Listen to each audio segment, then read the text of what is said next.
Bem-vindos ao canal Aprendi Biologia, eu sou o professor Davi e vamos falar sobre os níveis de organização em biologia, ou a hierarquia biológica, que vai dividir a biologia em unidades estruturais, permitindo o estudo dos seres vivos sob diversos aspectos, partindo da sua menor unidade de formação até a sua maior unidade de estudo.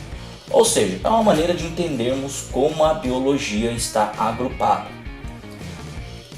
As menores unidades da hierarquia biológica são os átomos, e 4 deles predominam na formação dos seres vivos, que são carbono, hidrogênio, oxigênio e nitrogênio.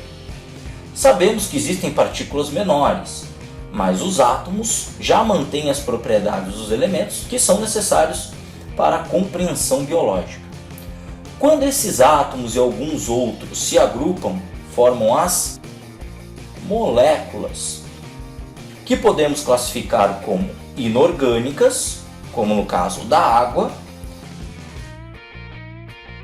e as orgânicas, que são aquelas que apresentam cadeias carbônicas, como a glicose e os aminoácidos, moléculas que ainda podem se unir formando macromoléculas, como por exemplo as proteínas, que são conjuntos de aminoácidos. O conjunto de determinadas moléculas formam as organelas, estruturas responsáveis por funções específicas no funcionamento das células, como o retículo endoplasmático rugoso, que é o local de síntese de proteínas em uma célula ou em algumas células, as mitocôndrias, responsáveis pela obtenção de energia, e os ribossomos, organelas que realizam a síntese proteica, e a única que é presente nos mais variados tipos celulares. As organelas em conjunto formam as células, que são as menores unidades funcionais dos organismos, que podem ser classificadas como células procariontes, aquelas que não apresentam núcleo organizado, que o material genético fica disperso no citoplasma, e as células eucariontes, que ainda podemos dividi-las em células eucariontes vegetais e células eucariontes animais. Ambas apresentam núcleo organizado e várias organelas no seu citoplasma. As figuras utilizadas não estão em escala de tamanho real, servindo apenas para representar os diversos níveis de organização. Inclusive, essa representação do modelo atômico não é fiel à realidade, pois o tamanho do núcleo é muito inferior em relação ao diâmetro total do átomo. Mas para fins didáticos, dentro das ciências biológicas, é um bom modelo para utilizarmos, porque nos ajuda muito, levando em consideração o que está sendo proposto aqui. Se medirmos o diâmetro total de um átomo, teríamos que trabalhar com uma escala muito pequena, a dos angstroms, sendo um angstrom o equivalente a 10 a menos 10 metros. Para se ter uma noção, se dividirmos 1 milímetro em 10 milhões de pedaços, teríamos aí a escala atômica. As moléculas já são maiores, algumas inclusive podendo chegar à escala nanométrica, como no caso das macromoléculas, assim também como as organelas, sendo um nanômetro o equivalente a 10 a menos 9 metros, ou a milionésima parte de 1 milímetro. As organelas podem ser visualizadas através do microscópio eletrônico, que apresenta um poder de aumento de até 1 milhão de vezes e uma resolução de detalhes de cerca de 2 nanômetros. Já as células podem variar de 1 a 10 micrômetros, como a maioria das células procariontes, mas não podemos desconsiderar ainda a existência de células menores e as células eucariontes, que apresentam um diâmetro de 10 a 100 micrômetros, ou o equivalente a 0,1 milímetro, e a grande maioria visível ao microscópio óptico, mas não ao olho humano, que tem um limite de resolução em torno de 200 micrômetros, ou 0,2 milímetros. Dentro da biologia, diversas áreas podem estudar diversos aspectos dentro dos níveis de organização, como por exemplo, a biologia molecular e bioquímica estuda as interações entre átomos e as transformações moleculares dos seres vivos. Já a citologia estuda o funcionamento e a constituição das células.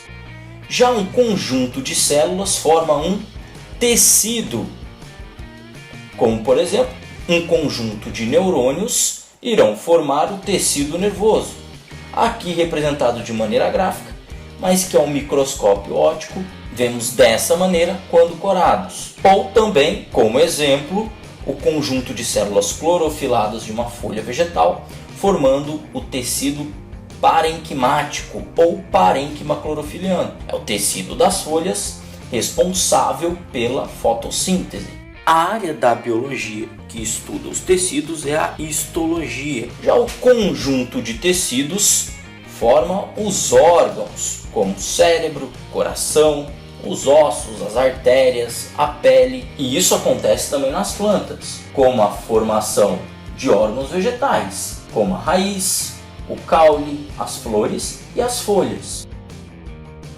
O conjunto de órgãos forma os sistemas, como o sistema digestório, reprodutor e aqui exemplificado o sistema nervoso.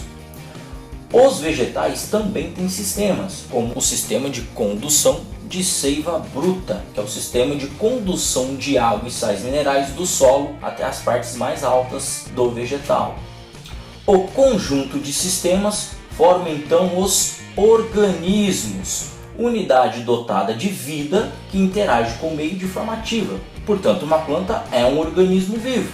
Assim, também como seres unicelulares, que são organismos, mesmo que não se organizem em tecidos, órgãos ou sistemas, porque sendo uma única célula, eles já têm a capacidade de realizar todos os seus processos vitais. Mas os fungos, que são pluricelulares, também são organismos, assim como os animais. E o conjunto de organismos que sejam da mesma espécie e que habitam o mesmo local em um determinado espaço de tempo constitui uma população, como a população de macacos ou a população de zebras. O conjunto de populações que habitam o mesmo espaço, no mesmo intervalo de tempo, nós denominamos de comunidade. Não se esqueça que as populações de micro-organismos, em geral, assim como os fungos, as plantas, também podem participar de uma comunidade. Quando a comunidade interage com os fatores abióticos do meio, como água, luminosidade, solo, temperatura, temos o ecossistema. Então podemos considerar o ecossistema um conjunto de todos os seres vivos de um local interagindo com os fatores naturais. E ao conjunto de ecossistemas